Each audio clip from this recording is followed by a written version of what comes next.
Sirens screamed like metal birds, searchlights ripped through the night, and 7 men ran across the prison yard like shadows breaking free. Their shoes slapped the wet ground. A rope made from torn bedsheets swung from the high wall, snapping in the wind. On the tower, a guard shouted, "Stop!" but the fog swallowed his voice. The men didn't look back. They slipped through a hole cut in the outer fence, crawled under a sagging wire, and burst into the trees. Behind them, red and blue lights flashed, growing brighter, then dimmer, like the night was breathing. A police dog barked. A helicopter thumped over the river. The 7 men splashed into the black water, clothes heavy, hearts louder than the siren. Just as the first light from the helicopter found the ripples on the river, one of the men turned, lifted his hand, and pointed to something none of the others had seen. What he pointed at was floating toward them, silent, long, and dark. Now, let me take you back to how this all began. The prison sat in a flat county in Texas, out by fields and a slow brown river. Everyone called it Red Hollow because the bricks on the walls looked rusty in the sun. The place was old but strong. The yard had tall lights that buzzed at night and went quiet in the day. The fences were like silver nets, doubled and topped with loops of sharp wire. If you lived in the town, you could hear the count time whistle at breakfast, lunch, and dinner, as steady as church bells. Inside Red Hollow, the 7 men did not look like a movie gang. They were regular-sized people with regular-sounding names: Michael, Dean, Curtis, Ray, Todd, Ben, and a quiet man everyone called Jonah. Some were older, some were young, but all were tired of gray. They were tired of the same 4 steps to the bunk, the same clang of doors, the same chalky oatmeal, and the same walls that felt too close and too forever. Jonah was the one who listened more than he talked. He watched and noticed. He noticed how the night shift changed the way the flashlights moved. He noticed that the south camera near the laundry room sometimes blinked twice, then once, like it was hiccuping. He noticed that the fog rolled in heavy on river nights, making the yard look like it had a blanket pulled over it. He noticed, too, that a broken drain by the workshop whistled when the wind came from the west. Michael had a soft voice and big hands. He could fix things: radios, fans, wobbly shelves.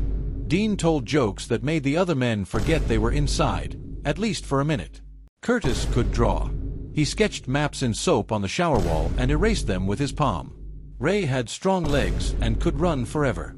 Todd remembered every schedule, every time a bell rang, every 10 minutes later in a day. Ben was good at making plans sound simple, even when they weren't. They met in small pieces. A word here, a nod there, a look that lasted 1 second longer than normal. They didn't write anything down. They didn't whisper too close. They did their jobs: kitchen, laundry, grounds, and they kept their heads low. Every night, when the lights clicked off and the soft hum of the building filled the air, Jonah counted heartbeats and thought about the river. One low day came with hot air and heavy sun. The yard was quiet, like even the birds were tired. Dean dropped his spoon at lunch and said, "If I have to eat one more scoop of this mush, I'll turn into a bowl." Everyone laughed, and the laugh felt good, like a window opening. But that afternoon, a shakedown rolled through the block. Officers searched bunks. They lifted mattresses. They shook shoes. They tapped the bars with their batons and told jokes that weren't funny. The 7 didn't look at each other. They looked at the floor. When it was over, nothing was found and everything felt louder. A small high came 2 days later. In the laundry room, where the dryers rattled and the steam made the windows sweat, Michael found a length of wire fallen behind a machine. He didn't smile. He didn't pocket it fast. He just bent down like tying his shoe, slipped the wire into his sock, and kept folding towels. That night he worked the wire in his hands under the blanket, slow and careful, bending it into a hook that could catch a latch. Another high came in the workshop. Curtis got to fix a wooden shelf that had cracked. The guard who watched him liked to talk about baseball more than he liked to watch. Under the shelf, the floor drain with the whistling sound was covered by a rusty grate with 6 screws. Curtis didn't touch it. He only counted. 1, 2, 3, 4, 5, 6. He counted again later in his head when he lay awake in the dark. 6. The 7 learned the rhythm of the place like a song. Count at 5 o'clock in the morning. Breakfast at 5:30. Work call at 7 o'clock. Lunch at 11:30. Yard at 1 o'clock unless it rained. Count again at 4 o'clock. Dinner at 5 o'clock. Showers. Lights out. Flashlights sweep. Footsteps slow. Radios crackle. Then, the late shift, when people are awake but wish they were asleep. That's when mistakes are made. That's when doors stay open a second too long. That's when someone forgets their coffee on a desk. They did not rush. They were patient, like fishermen on a still lake. When anyone got jumpy, Jonah said, "We don't need fear. We need time." He said it so softly it felt like a secret the room shared with itself. There were days when it felt impossible. A new officer arrived and liked to brag about catching people. A camera got cleaned and stopped blinking. The fog didn't roll in on river nights.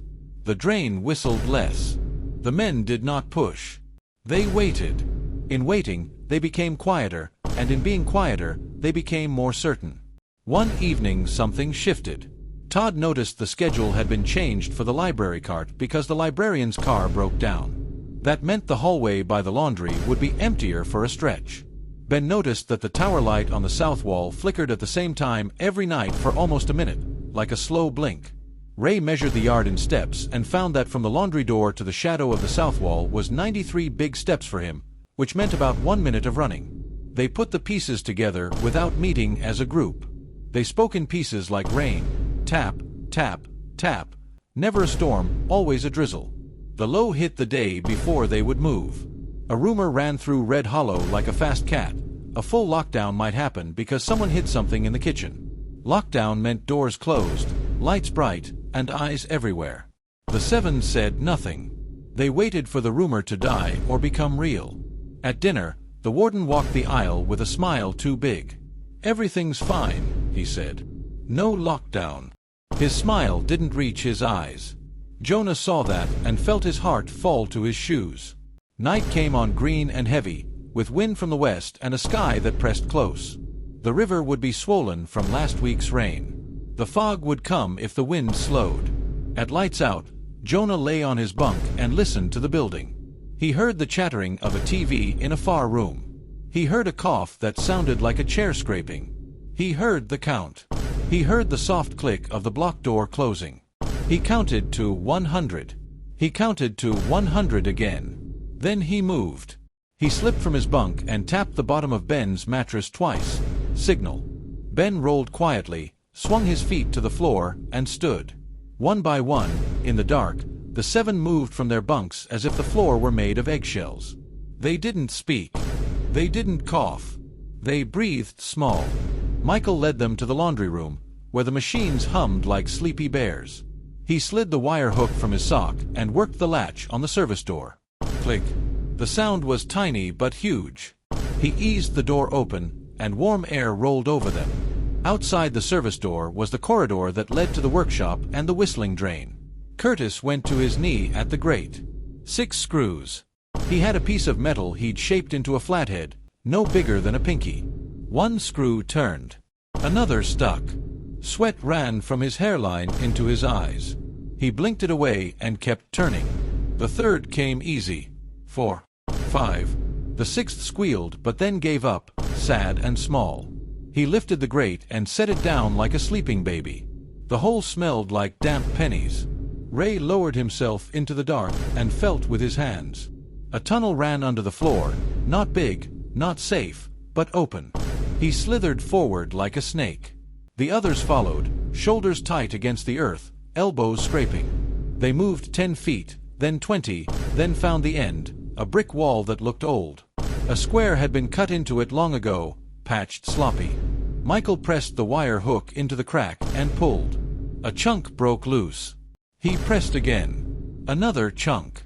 The hole grew, crumb by crumb, brick dust in their noses, the floor cool under their palms. Jonah listened. Above, a cart rolled by. A radio hissed. A footstep stopped and then moved on. He waited for the right silence, the flat kind that means no one is close, and whispered, "Now." They pushed through the hole and came up under a stairwell in the workshop, where shadows lay thick and sharp. A back door with a faded exit sign waited like a quiet mouth. Todd looked at his watch and nodded once. Ben turned the handle. The door didn't scream. It sighed. Outside, the yard smelled like cut grass and rain. The fog had come, thankful and full. The south tower light flickered, one slow blink. The 7 ran. 93 steps. Breath burning, feet drumming. They didn't look up. They didn't look down. They felt the wall against their left shoulders like a guide. At the fence, Dean and Curtis pulled out the rope made of stitched bedsheets, knotted while the dryers roared to hide the sound. Ray threw it up. It caught. He tugged twice. The knot held. Up, over, down. They crossed one fence, then another, then ducked under coils of wire where the ground dipped. A siren woke, far away but coming closer. A dog barked. A shout rose behind them, thin and scared. They slid into the tree line, branches whipping, leaves slapping, hearts pounding. The river waited like a long road made of water. They hit the bank. Cold seeped through their shoes. The helicopter thumped over the bend, a huge beetle in the sky. "Go," Ben said, voice tiny. They stepped into the river. It grabbed their legs. It tried to pull them like a strong hand. They pushed forward, slow, then faster, the water climbing to their waists, then their ribs. The searchlight slid across the trees, then the bank, then the water. That is when Jonah, knee-deep and shaking, lifted his hand and pointed to the dark shape floating toward them, silent, long, and dark, coming out of the fog like a secret that had been waiting. And before any of them could say a word, the shape bumped the shore and made a hollow wooden sound.